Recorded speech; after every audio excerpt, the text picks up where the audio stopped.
Praise the lord. प्रभु यीशु में आपका भाई एशुल फ्रैंकलिन आपके इस वीडियो में बहुत बहुत स्वागत करता है। मेरे दोस्तों, मेरे प्रियो, मैं आप सभी के लिए एक बहुत इंटरेस्टिंग टॉपिक लेके आया हूँ कि क्या प्रभु यीशु बौद्ध मठों में आए थे? क्या प्रभु यीशु कश्मीर आए थे? क्या प्रभु यीशु बौद्ध भिक्षु थे? क्या प्रभु यीशु ने कश्मीर में ही शिक्षाओं को प्राप्त किया? आइए इस इंटरेस्टिंग टॉपिक को हम वचनों के द्वारा अर्थात बाइबल के आयतों के द्वारा ही हम प्राप्त करेंगे। बहुत से लोग आज के डेट पे आ गए हैं जो कहते हैं कि प्रभु यीशु जो थे वे बौद्ध भिक्षु थे, वे कश्मीर आए थे, वहीं से उन्होंने शिक्षाओं को प्राप्त किया। और वे ये भी कहते हैं कि प्रभु यीशु 18 वर्ष की आयु तक कहाँ पर थे, प्रभु यीशु 12 वर्ष से 30 वर्ष की आयु पर कहाँ पर थे। इस बात का और इस समय का कहीं भी रिकॉर्ड हमें बाइबल में नहीं मिलता। तो आइए इस बात का रिकॉर्ड हमें बाइबल में ही मिलता है और इसका उत्तर मैं आज आपको बाइबल के आयतों के द्वारा ही देने जा रहा हूँ। सर्वप्रथम पहले इसका मैं उत्तर दे दूं कि नहीं, प्रभु यीशु कभी भी बौद्ध मठों में नहीं आए थे, कभी भी प्रभु यीशु कश्मीर नहीं आए थे, प्रभु यीशु बौद्ध भिक्षु नहीं थे। और मैं इसका प्रमाण आपको बाइबल के आयतों के द्वारा दूंगा। तो सर्वप्रथम हम खोल लेते हैं लूका रचित सुसमाचार उसका 2 अध्याय, उसका आयत 41 से 52 तक के। The Gospel of Luke chapter 2 verse 41 to 52। यहाँ पे मेरे दोस्तों प्रभु यीशु उनके माता पिता के साथ फसह के पर्व मनाने के लिए यरूशलेम आए थे। जब यीशु 12 वर्ष की आयु के हुए तब वे पर्व की रीति के अनुसार यरूशलेम को गए। जब वे उन दिनों को पूरा करके लौट रहे थे तो बालक यीशु यरूशलेम में ही रह गए और उनके माता पिता यह बात नहीं जानते थे। जब उनके माता पिता उनको अर्थात यीशु को ढूंढते हुए यरूशलेम को आए तो यीशु को मंदिर में बैठा हुआ उपदेशकों के बीच में तर्क वितर्क करते हुए पाया। आइए इस आयत को पढ़ लेते हैं। और 3 दिन के बाद उन्होंने उसे मंदिर में उपदेशकों के बीच में बैठे उनकी सुनते और उनसे प्रश्न करते हुए पाया। जितने उसकी सुन रहे थे वे सब उसकी समझ और उसके उत्तरों से चकित थे। मेरे दोस्तों, मेरे प्रियो, इस वचन से यह सिद्ध होता है कि प्रभु यीशु जो थे बचपन से बहुत ही ज्ञानवान थे, बहुत ही बुद्धिमान थे। प्रभु यीशु को कोई शिक्षाओं की आवश्यकता नहीं थी, प्रभु यीशु को कई से शिक्षाओं को ग्रहण करने की आवश्यकता नहीं थी। प्रभु इस आयतों में सिद्ध होता है कि प्रभु यीशु जो थे बचपन से ही बहुत ही ज्ञानवान थे कि उनके प्रचार को सुन के, उनके तर्क वितर्कों को सुन के, उनके उत्तर को सुन के जो शास्त्री थे वे चकित हो गए थे। और इसके नीचे आयत में लिखा है कि तब वह उनके साथ गया और नासरत में आया और उनके वश में रहा। किसके वश में रहा? अपने माता पिता के वश में रहा। वश में मतलब कंट्रोल में रहा। कंट्रोल में रहा 18 वर्ष तक के। आइए एक और वचन हम पढ़ लेते हैं जो कि हमें मिलता है मरकुस रचित सुसमाचार उसका 6 अध्याय उसका 3वां वचन। जब प्रभु यीशु 30 वर्ष के आयु के हो गए थे, जब प्रभु यीशु अपने मिनिस्ट्री चालू की, जब अपनी सेवा कार्य को आरंभ किए, तब वे सर्वप्रथम जब आराधनालय में उपदेश देने के लिए वहां पे खड़े हुए, जब वे उपदेश दे रहे थे तो वहां के आसपास के सब लोग चकित हो गए और उन्होंने आपस में ये प्रश्न किया कि क्या यह बढ़ाई नहीं जो मरियम का पुत्र है?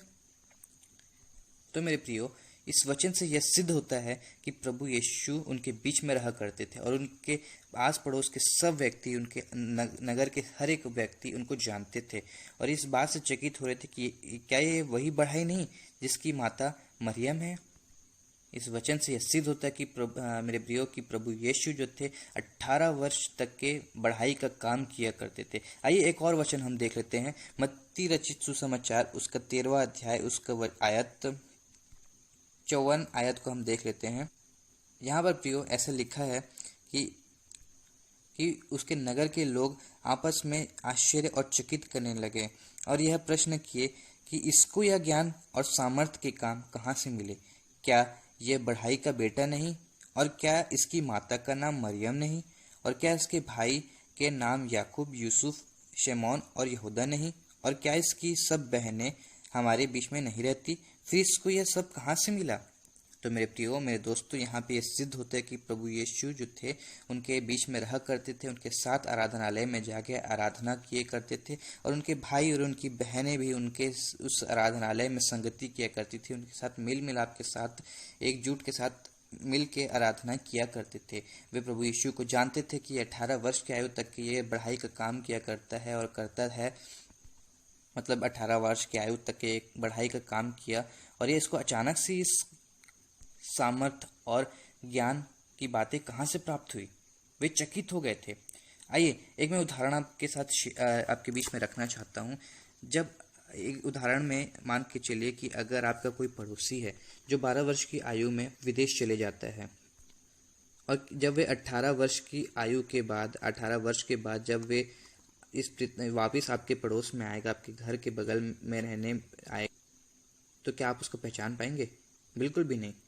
आज का युग आधुनिक है मेरे दोस्तों। आज के युग में हम फेसबुक से कनेक्ट होकर हम हर एक बायोग्राफी और हर एक बातों को हम जान सकते हैं कि हाँ, ये बालक वही है जो हमारे पड़ोस में रहता था। ये तो वही पड़ोस वाले अंकल का बच्चा है जो 12 वर्ष की आयु पे विदेश गया था और अभी पढ़ के वापस 30 वर्ष की आयु पे आ गया है। हम उसके फ़ोटोज़ को देख के डेली हम अपडेट रह सकते हैं कि हाँ, ये तो बालक कितना बढ़ गया, इसने ये पढ़ाई कर ली, अब ये वापस इंडिया आ चुका है। लेकिन मेरे प्रियो, जब इस उदाहरण को हम 2 वर्ष पूर्व देखेंगे तो 2000 वर्ष पूर्व ना तो व्हाट्सएप थे ना तो फेसबुक थे। तो इसका मतलब यह है कि इस आयत में यह लिखा है कि उनके आस पड़ोस के सब नगर वाले उनको जानते थे और वो चकित कर रहे थे कि ये हमारे बीच में रहा हुआ, अचानक से इसको ये ज्ञान की बातें कहाँ से प्राप्त हो गई। इसका अर्थ यह है मेरे प्रियो कि वे प्रभु यीशु कभी भी बहुत भिक्षु नहीं थे। तो हम एक और वचन देख लेंगे जो हमें मिलता है यूहन्ना रचित सुसमाचार, उसका 6वां अध्याय, उसका आयत 41 और 42। तो मेरे दोस्तों, यहाँ पे एक आश्चर्यक्रम हमें देखने को मिलता है। यहाँ पे प्रभु यीशु ने एक आश्चर्यक्रम दिखाया था। जब प्रभु यीशु अपना सरमन दे रहे थे, जब अपनी शिक्षाएं प्रदान कर रहे थे, तो आसपास के नगर के बहुत से लोग यीशु मसीह की शिक्षाओं को ग्रहण करने के लिए आते हैं। तो क्या होता है कि प्रभु यीशु का पीछा करते हुए उनको 2 दिन बीत जाता है। तो प्रभु यीशु जब उनको देखते हैं कि वे मेरे पीछे आ रही है मेरे सरमन को सुनने के लिए, मेरे वचन को सुनने के लिए, तो प्रभु यीशु को उन पर तरस आता है और प्रभु यीशु क्या करते हैं कि उनको उस खाली मैदान पर बैठा देते हैं और उनको रोटियां तोड़कर उन सभी को खिलाते हैं, हज़ारों को खिलाते हैं, और उसमें से 5000 पुरुषों की संख्या होती है। तो जब ये सब खिला दिए रहते हैं, जब सब खाना खा के तृप्त हो जाते हैं, तो अगले दिन जब वो सारी भीड़ यीशु मसीह के पास आती है, तो प्रभु यीशु उनके मन की बात जानकर उनसे कहते हैं कि तुम मुझे इसलिए नहीं ढूंढते हो क्योंकि तुमने आश्चर्यक्रम दिखे, परंतु इसलिए तुम ढूंढते हो क्योंकि तुमने रोटियां खा के तृप्त हुई। तो प्रभु यीशु यहाँ पे एक शिक्षाएं देते हैं कि नाशवान भोजन के लिए तुम मेहनत ना करो, नाशवान भोजन के लिए परिश्रम ना करो, परंतु उस भोजन के लिए करो जो अनंत जीवन तक रहेगा और जिसे मैं तुम्हें दूंगा। प्रभु यीशु कहते हैं कि परमेश्वर की रोटी वही है जो स्वर्ग से उतरकर जगत को जीवन देती है, और जीवन की रोटी मैं हूँ। जो मेरे पास आता है वह कभी भूखा ना होगा, और जो मुझ पर विश्वास करता है वह कभी प्यासा ना होगा। तो मेरे दोस्तों, यहाँ पे भूख और प्यास की जो बात प्रभु यीशु ने की है वे आत्मिक भूख और प्यास है। और इस वचन को सुनने के बाद बहुत से यहूदी जो वहाँ पे थे, उन्होंने आपस में कुड़कुड़ाना चालू कर दिया, उन्होंने आपस में वाद विवाद करना शुरू कर दिया। आइए इस वचन को पढ़ लेते हैं। इसका वर्ष 41 में लिखा है, इसलिए यहूदी उस पर कुड़कुड़ाने लगे क्योंकि उसने कहा था, जो रोटी स्वर्ग से उतरी है वह मैं हूँ। और उन्होंने कहा, क्या यह यूसुफ का पुत्र नहीं? उसकी माता और पिता को क्या हम नहीं जानते? तो वह कैसे कहता है कि मैं स्वर्ग से उतरा हूँ? तो मेरे दोस्तों, यहाँ इस वचन ने साफ सिद्ध कर दिया कि प्रभु यीशु को वे अच्छी तरीके से जानते थे। वे प्रभु यीशु उनके बीच में पले बढ़े, वे उनके साथ रहे, इसलिए वे उनको जानते थे अच्छी तरीके से, और इसलिए वे कुड़कुड़ा रहे थे कि ये तो हमारे साथ रहा, ये हमारे साथ पला बढ़ा, इसकी माता पिता को हम जानते, तो ये किस तरीके से कह सकता है कि मैं स्वर्ग से आया हूँ करके। इसलिए वे आपस में कुड़कुड़ाने लगे और 42 आयत में इन्होंने कहा कि वह कैसे कहता है कि मैं स्वर्ग से उतरा हूँ। तो मेरे दोस्तों, यहाँ से साफ सिद्ध हो जाता है कि प्रभु यीशु ना तो कश्मीर आए थे, ना बौद्ध मठ में आए थे, और ना प्रभु यीशु बौद्ध भिक्षु थे। आइए एक और वचन हम देख लेते हैं, फिर इस अध्ययन को, इस वीडियो को हम ख़त्म करेंगे। यह हमें मिलता है यूहन्ना रचित सुसमाचार, उसका 21वां अध्याय, उसका 25वां वचन। तो यहाँ पे लिखा है मेरे दोस्तों, और बहुत से काम यीशु मसीह ने किए, यदि वे एक एक करके लिखे जाते तो मैं समझता हूँ कि पुस्तकें जो लिखी जाती वे संसार में भी ना समाती। यहाँ पे मेरे दोस्तों, जो लेखक है यूहन्ना जिन्होंने ये सुसमाचार लिखा, वो कहते हैं कि प्रभु यीशु ने बहुत से आश्चर्यक्रम किए, बहुत से, और अगर वे एक एक करके रिकॉर्ड किए जाते, एक एक करके उस चीज़ को लिखी जाती, तो वो बातें संसार में भी नहीं समाती। और सही बात है अपने प्रियो, अगर हर एक बातों को अगर रिकॉर्ड किया जाता कि प्रभु यीशु इतने बजे रात को सोए, सुबह इतने बजे उठे, फिर उठ के वे ब्रश किए, फिर ब्रश करने के बाद क्या वचन बोले, कि इसको चंगा किए, फिर ये काम किया, फिर वो काम किया, इसको ठीक किया, अगर ये हर एक बातों को रिकॉर्ड किया जाता तो मैं भी समझता हूँ कि जो पुस्तकें लिखी जाती वे संसार में भी नहीं समाती। सो आई होप आपने इस वीडियो से बहुत कुछ लर्न किया होगा।